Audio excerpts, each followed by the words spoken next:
Welcome बच्चों।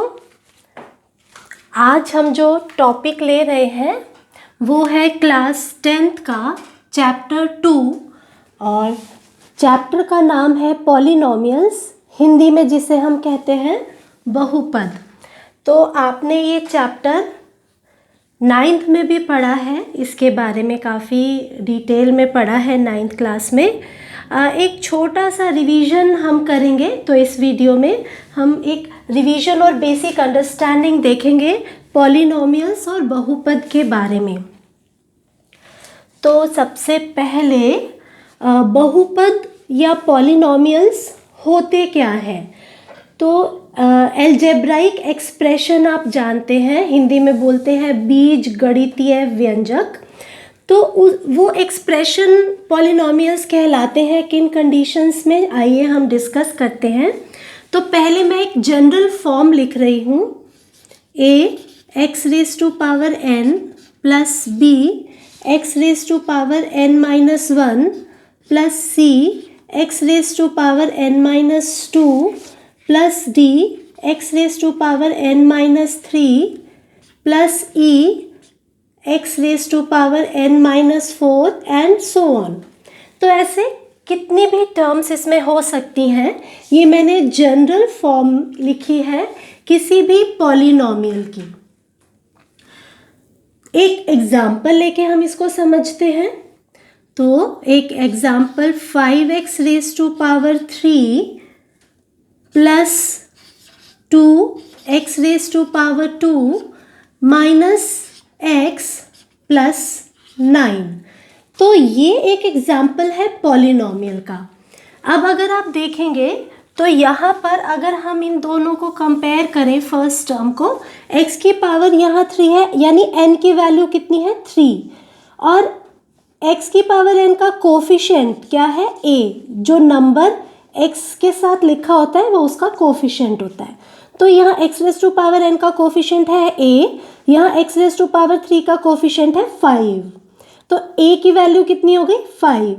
इसी तरह यहाँ सेकेंड टर्म में आप देखेंगे कि जैसे n की पावर n यहाँ की वैल्यू यहाँ 3 थी, तो इधर n एक कम हो जाएगा, n में से एक कम हो जाएगा, n माइनस 1। तो यहाँ अगर 3 था तो इधर 3 रखिए, 3 माइनस 1 2 हो गया। तो देखिए x की पावर 2। इसी तरह b की वैल्यू कितनी मिल रही है 2, x रेज टू पावर 2 का कोफिशिएंट है यहाँ 2। तो इस तरह से हमारे ये टर्म्स कहलाती हैं, टर्म्स ऑफ पॉलिनोमियल। ये पहली टर्म है, ये दूसरी टर्म है, ये तीसरी टर्म है, ये चौथी टर्म है। हिंदी में हम इसको कहते हैं पद। तो बहुपद नाम से ही पता चल रहा है कि जिसमें बहुत सारे पद हैं। तो देखिए कितने सारे इसमें हैं, इसमें 4 पद हैं या 4 टर्म्स हैं। तो इस तरह से तो हम टर्म्स देखते हैं। यहाँ वेरिएबल कौन सा यूज़ हुआ है, वेरिएबल यूज़ हुआ है x। अब ज़रूरी नहीं है कि हमारा जो पॉलिनोमियल है वो एक x वेरिएबल को ही यूज़ करे, y भी हो सकता है, r भी हो सकता है, s भी हो सकता है, t भी हो सकता है, a भी, कोई भी सिंबल हो सकता है, बस उसको वहाँ मेंशन होगा कि वो वेरिएबल है। तो ऐसे आप ये ना सोचिएगा कि सिर्फ एक्स वाई होने पर ही पॉलिनोमियल होता है या एक्स वाई को ही चर कहते हैं। इसमें से कोई भी सिंबल हो सकता है जो चर के लिए यूज़ हो सकता है यहाँ। तो अब इस एक्सप्रेशन में हमारे पास 4 टर्म्स हैं, 4 पद हैं। ये एक पॉलिनोमियल का एग्जाम्पल है, बहुपद भी जिसे हम कहते हैं, जिसमें चर हमारा यूज़ हुआ है x। अब हम बात करते हैं कि इस पॉलिनोमियल की डिग्री क्या है। डिग्री और हिंदी में जिसे हम कहते हैं घात। तो देखिए इस पॉलिनोमियल में वेरिएबल की जो सबसे बड़ी पावर है, हाईएस्ट पावर ऑफ वेरिएबल, यानी कि चर की सबसे बड़ी घात, यहाँ x की घात है, x की पावर है 1, यहाँ है 2, यहाँ है 3। तो सबसे बड़ी वाली कौन सी पावर है 3, इसीलिए इस पॉलिनोमियल की डिग्री क्या हो जाएगी 3, यानी इस पॉलिनोमियल की घात हो जाएगी 3। तो इस तरह से हम किसी भी पॉलिनोमियल की डिग्री भी देख सकते हैं।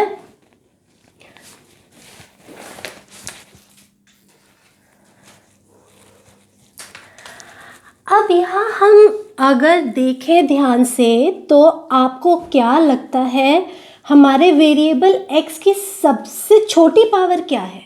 बड़ी पावर तो हमने देख लिया, सबसे बड़ी पावर तो 3 है, लेकिन सबसे छोटी पावर कहाँ है और कौन सी है, कितनी है? तो आपको ये लग सकता है कि भाई ये हो गई सबसे छोटी पावर x की पावर 1, पर नहीं। यहाँ जो कांस्टेंट टर्म होती है हमारी, जिसके साथ कोई वेरिएबल नहीं लिखा होता x y z, इसके साथ हम x रेज़ टू पावर 0 लिख सकते हैं। यहाँ x वेरिएबल यूज़ हुआ है तो मैं x की पावर लिखूंगी, अगर पूरा y वेरिएबल यूज़ हुआ होता तो मैं y की पावर भी लिख सकती हूँ। वैसे मैं किसी भी वेरिएबल की पावर लिख सकती हूँ। तो एक बार इसको समझते हैं कि क्यों ऐसा होता है कि मैं यहाँ x की पावर 0 लिख सकती हूँ। तो अगर मैं ले लूँ 9 into x raise to power 0, तो x रेज़ टू पावर 0 का मतलब होता है 1। किसी भी नंबर की पावर जब 0 होती है तो वो 1 के इक्वल होता है। तो ये हो गया 9 इंटू 1, इसकी जगह हमने 1 पुट किया, 9 1 जा 9। तो देखिए 9 की जगह चाहे हम 9 into x raise to power 0 लिखेंगे तब भी उसका मतलब 9 ही है। अगर मैं यहाँ पर y रेज़ टू पावर 0 कर दूँ तब भी y रेज़ टू पावर 0 तो 1 ही होगा, फिर इसका मतलब 9 है। तो यहाँ मैं कोई भी वेरिएबल लिखकर और उसकी पावर 0 साथ में लिख सकती हूँ। तो यहाँ मैं x रेज़ टू पावर 0 भी लिख सकती हूँ, इसीलिए यहाँ वेरिएबल की जो सबसे छोटी पावर, लीस्ट पावर है, वो है 0। तो कभी कभी हमें ये भी देखना पड़ता है, तो आपको ज़रूर पता होना चाहिए कि जो कांस्टेंट टर्म होती है उसके साथ वेरिएबल की पावर 0 होती है। तो हम बात कर रहे थे डिग्री की। डिग्री हमने देखी, इस पॉलिनोमियल की डिग्री है 3। तो एक और एग्जाम्पल लेते हैं।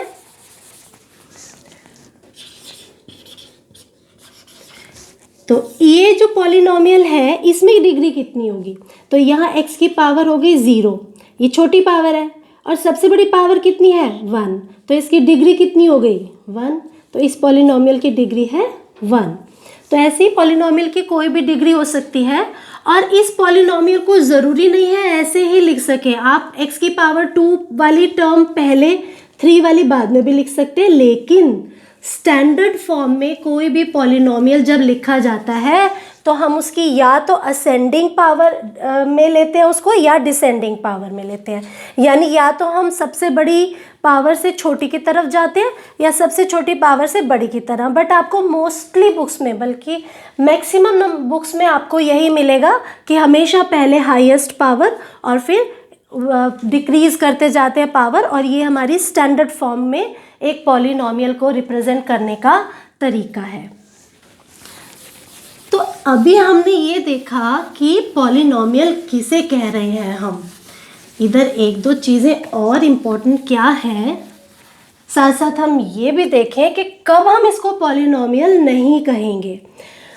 तो देखिए यहाँ पर x की वेरिएबल, जैसे मैं एक और एग्जांपल ले लेती हूँ, 9y raise to power 3 plus 4y square minus y plus 8।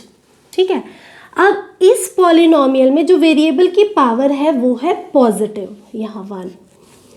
तो वेरिएबल की पावर नेगेटिव या फ्रैक्शन नहीं होनी चाहिए। जब भी ऐसा होता है तो हमारा गिवन एक्सप्रेशन पॉलिनोमियल नहीं होता। तो किसी भी एक्सप्रेशन को पॉलिनोमियल होने के लिए उसमें जो वेरिएबल यूज़ हुआ है उसकी पावर नेगेटिव भी नहीं होनी चाहिए, फ्रैक्शन भी नहीं होनी चाहिए। यानी हम ये कह सकते हैं कि उसकी पावर होल नंबर्स होना चाहिए, पॉजिटिव नंबर्स। 0 तो आपको पता ही है होती है, लिया जाता है। ठीक है, तो तब ये पॉलिनोमियल है। तो एक कुछ एग्जाम्पल देखिए कि कौन कौन से एक्सप्रेशंस को हम बोलेंगे कि पॉलिनोमियल नहीं है। जैसे देखिए स्क्वायर रूट x प्लस 9, ये पॉलिनोमियल नहीं है। क्यों? क्योंकि स्क्वायर रूट, या जिसे आप वर्गमूल भी कहते हैं, उसका मतलब होता है पावर हाफ, वर्गमूल या स्क्वायर रूट की जगह हम हाफ पावर भी लिख सकते हैं। तो अब इस वेरिएबल की पावर यहाँ हाफ हो गई। हाफ क्या है? फ्रैक्शन, ठीक है। तो ये फ्रैक्शन है और अभी हमने देखा था कि नेगेटिव भी नहीं होना चाहिए और फ्रैक्शन भी नहीं होना चाहिए पावर, ठीक है। तो ये फ्रैक्शन होने की वजह से ये पॉलिनोमियल नहीं है क्योंकि वेरिएबल की पावर फ्रैक्शन है। और एग्जाम्पल देख लेते हैं। 1/y + 3, क्या ये पॉलिनोमियल है? नहीं, क्योंकि हमने अपने पिछले वीडियोस में भी देखा था कि जब 1/y है, y डिनोमिनेटर में है, हर में है, तो जब ये y ऊपर जाता है तो y की पावर यहाँ नीचे है तो +1 है, जब ये ऊपर जाएगा तो इसकी पावर -1 होगी। साइन चेंज हो जाता है पावर का जब वो डिनोमिनेटर से न्यूमरेटर में जाता है। तो ये प्लस एज इट इज़, ये 3 एज इट इज़। तो आप देख रहे हैं यहाँ वेरिएबल की पावर क्या आ गई है? -1 आ गई है। और हम बोल रहे हैं कि नेगेटिव पावर होने पर तो पॉलिनोमियल होगा ही नहीं, तो इसीलिए ये भी पॉलिनोमियल नहीं है। तो इसी तरह और एक आध एक्सप्रेशन मैं लिखूँ अगर, जैसे इस तरह 1/z - 1, ये पॉलिनोमियल नहीं है। इसके आगे भले ही और कुछ भी लिखा हो, +5 या और आगे भी टर्म्स लिखी हो, पर ये पॉलिनोमियल नहीं है क्योंकि वेरिएबल क्या आ गया? डिनोमिनेटर में आ गया। डिनोमिनेटर में आने की वजह से उसकी पावर हो जाएगी नेगेटिव सॉल्व करने के बाद, और फिर वो पॉलिनोमियल नहीं होगा। तो हमने यहाँ पर ये देखा कि कब किसी गिवन एक्सप्रेशन को हम पॉलिनोमियल कहते हैं, on the basis of power of variable. अब 10th क्लास तक क्योंकि आपने रियल नंबर्स ही पढ़े होते हैं, तो अभी हम इससे यही समझते हैं, आपने भी इमेजिनरी नंबर्स देखे ही नहीं हैं, तो फिर भी मैं आपको थोड़ा सा हिंट दे देती हूँ कि ये जो कोफिशिएंट्स होते हैं, एक और कंडीशन जो होती है वो इन कोफिशिएंट्स पे होती है। जैसे ये है ना ABC D, ये सब ये रियल नंबर्स होने चाहिए। तो रियल नंबर्स ही क्योंकि 10th तक आपने पढ़े, तो अभी तक 10th तक आपने जितने नंबर पढ़े होंगे अपनी करिकुलम के हिसाब से, वो सभी रियल हैं। Positive, negative, integers, fractions, rational numbers, irrational numbers, ये सब रियल नंबर्स हैं। तो वो उसमें से कोई भी नंबर यहाँ प्रेजेंट हो तो कोई प्रॉब्लम नहीं है। और कुछ बच्चों को थोड़ा डाउट आ जाता है, तो मैं बता दूँ, यहाँ अगर √2 है, कोफिशिएंट अगर √2 है, तब भी ये पॉलिनोमियल है। क्या हमने बोला था कि वेरिएबल रूट में नहीं होना चाहिए। जैसे XYZ जो हमारा चर है, XYZ, वो स्क्वायर रूट में नहीं होना चाहिए, वो हमें ध्यान रखना है। उसकी पावर फ्रैक्शन में नहीं होनी चाहिए।